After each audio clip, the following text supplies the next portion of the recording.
He's finally back to kick some tail on Switch 2. Donkey Kong Bananza is a brilliant game, and I could gush about it for way longer than my normal video length. It's the closest thing I've played to Banjo-Tooie since it released in 2000, and that is literally my favorite game of all time. But I don't do reviews here. I use this channel to dig deeper, and that's exactly what Bananza is all about. I am bursting with admiration for what Nintendo built with this game, and the best way I can express that is to dive in to how it was designed.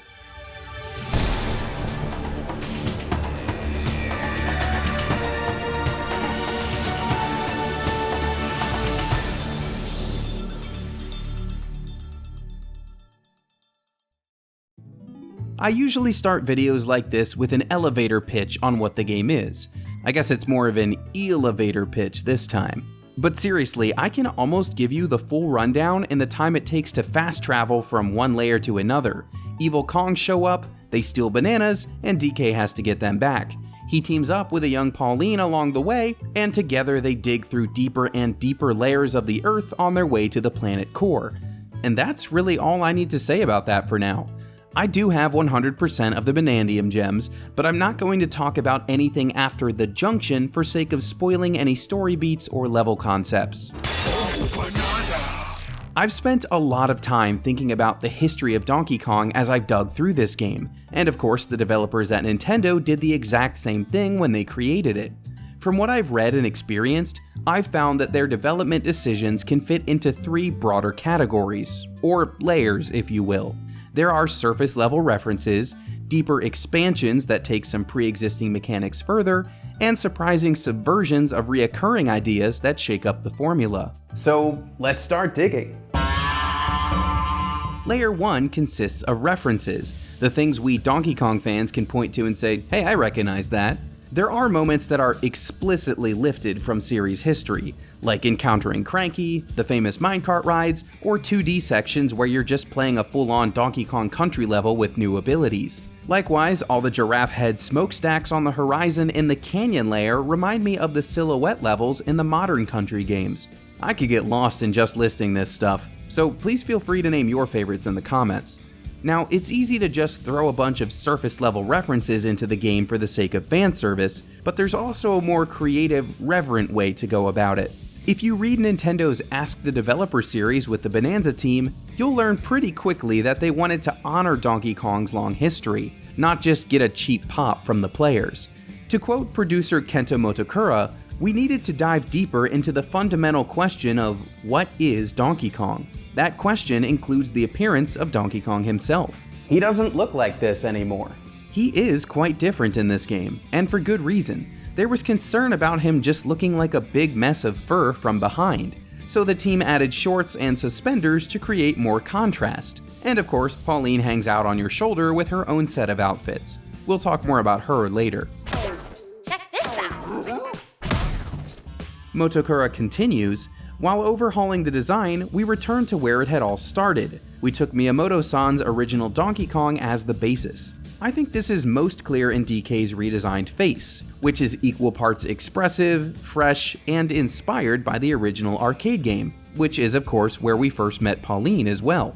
What's more, Motokura pointed out that the switcheroo goo in Bananza borrows its pink and blue color scheme from the arcade game's girders and ladders.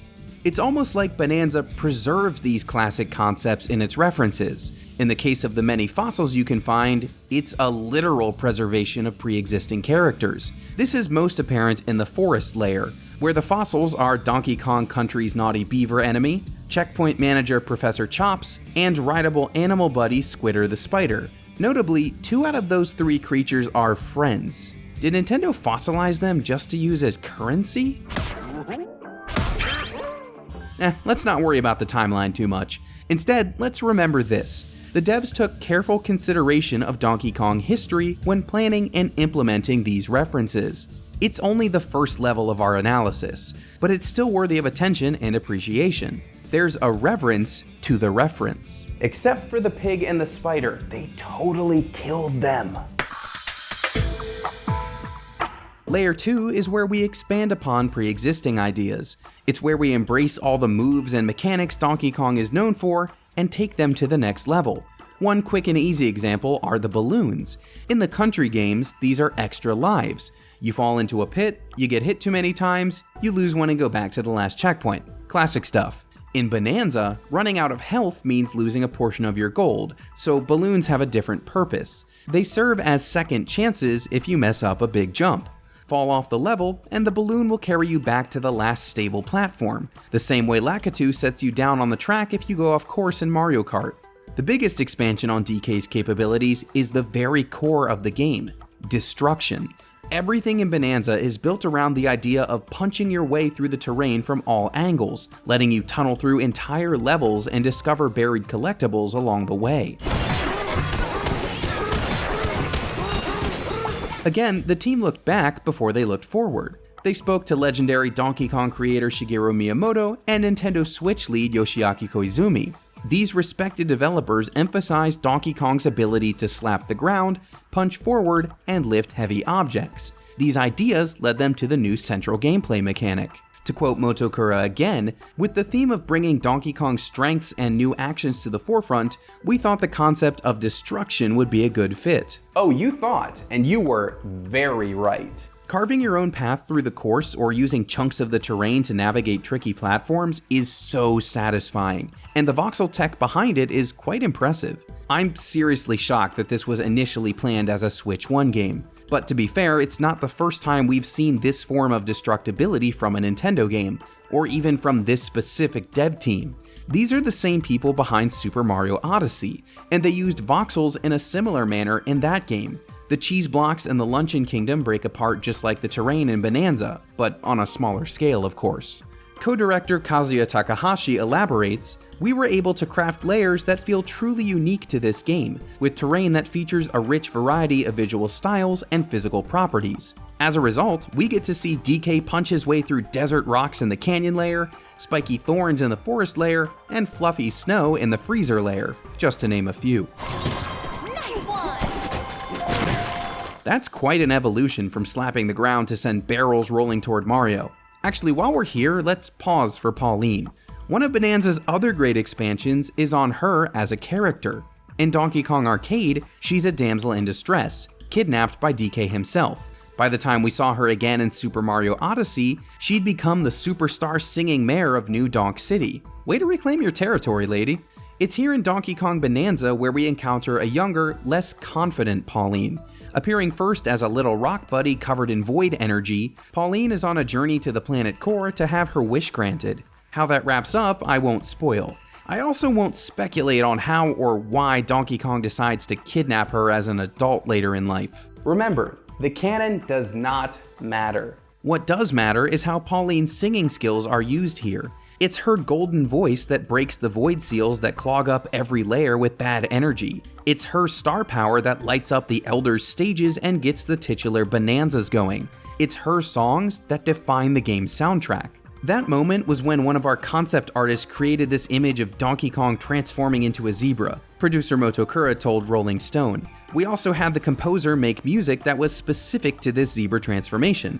Then we started to think, this would be a really interesting time to have Pauline as a character singing. Once we had decided on that, a lot of other pieces started to fall into place. Pauline as our sidekick means we get more of her backstory, as semi-canonical as it might be, plus a knock-on effect of retooling the soundtrack around her vocal abilities. We also get moments of interaction between our two heroes, which is a cute little ribbon on the whole thing. You did it! Thanks to you, I'm me again! And of course, her songs transform us into superpowered animals, which totally rules. We've arrived at Layer 3, the Subversions. The last layer was focused on grabbing the things Donkey Kong is known for and taking them to the next level. Here, the goal is to take something familiar and turn it on its head. What's the most familiar part of Donkey Kong? Well, looking at the original arcade game, I'd say it's the climbing. Each stage requires you to ascend the Y-axis via girders to reach Pauline. For the Country series, the platforming is focused on the X-axis, as you cross each self-contained stage by jumping over enemies and obstacles. Bananza certainly has these dimensions. DK's climbing has never felt smoother as he makes his way across gaps and up towers. The subversion comes into play when we go the other way on the Y-axis. So many Banandium gems and other treasures are buried underground in Bananza. DK always went up, but in this game, he also spends a ton of time going down. There's a precedent for mixing things up like this. In my Donkey Kong 94 video, I talked about how the team pulled off a memorable swerve by using the original arcade experience as a tutorial for the quote-unquote real game. Another notable aspect of that game is that some puzzles have multiple solutions. Not every player will complete every stage in the same way. Likewise, as I mentioned before, Bananza has multiple paths to many of its key items. Co-director Takahashi gives this example. The correct way to get a Banandium gem might be to use the Bananza transformations to smash through a concrete wall, but if you instead dig a tunnel and sneak around to grab it from behind, that's equally viable. So the digging mechanic gives us more ways to reach our goal, and it opens up a whole new direction for DK to move in. As for those Bananza transformations, well, that's another great subversion. Now, some of you probably want to pull an actually here and tell me this isn't a new idea. Donkey Kong has had animal buddies since the country days. We've crashed through obstacles with Rambi the Rhino and darted through the water with Enguarde the Swordfish, both of which also appeared in a limited capacity in Donkey Kong 64.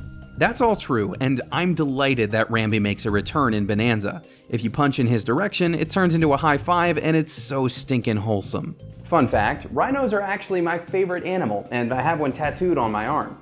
We respect Rambi in this house. The thing is, the animal buddies serve a different purpose in this game.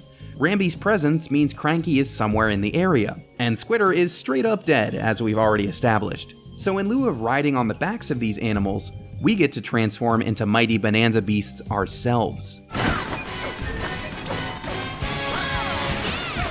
This is the subversion. Don't you dare say you weren't surprised when Donkey Kong first transformed in that Nintendo Direct. It's a new way to exhibit familiar powers, and it even remixes the animal abilities you might expect to see. Kong Bananza replaces Rambi's ability to bust through walls with great gorilla punches. The Zebra Bananza lets us dash across falling platforms at high speed, just like Espresso the Ostrich did in the country games. There's an ostrich here too, but this one flies.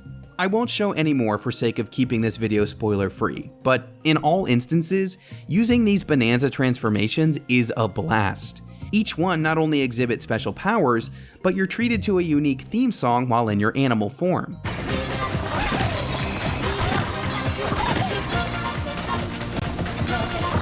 Sound director Naoto Kubo explained why.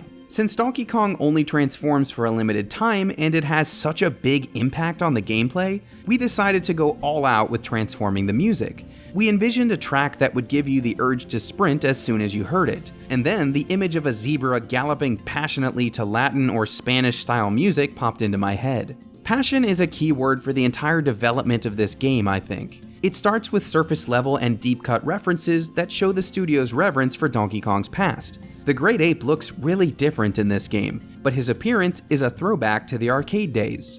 The passion continues with expanded gameplay ideas. There are small touches like the use of balloons, along with whole fresh mechanics like voxel-based destruction and a new backstory for Pauline. Finally, we see passion in the ways Bananza subverts typical Donkey Kong tropes. You don't just climb up slopes and clear gaps, you also get to dig down through that turf to find hidden treasures. You don't ride your animal buddies all the time either. Instead, you turn into those other species yourself. The design of Donkey Kong Bananza is fascinating to me, and I had a great time learning more about it. I hope you did too. If you haven't played the game yourself, you already know I recommend it. So pick it up, and I'll see you at the Planet Core.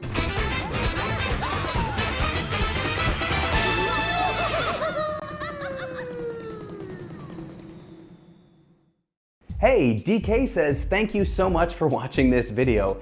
If you like what I'm doing here on Framework, please hit that subscribe button in the middle. It would help me out an awful lot if you do. And if you want to check out what I've already cooked up, you can hit that link on the far left. Thank you so much again for watching, and we will see you next time.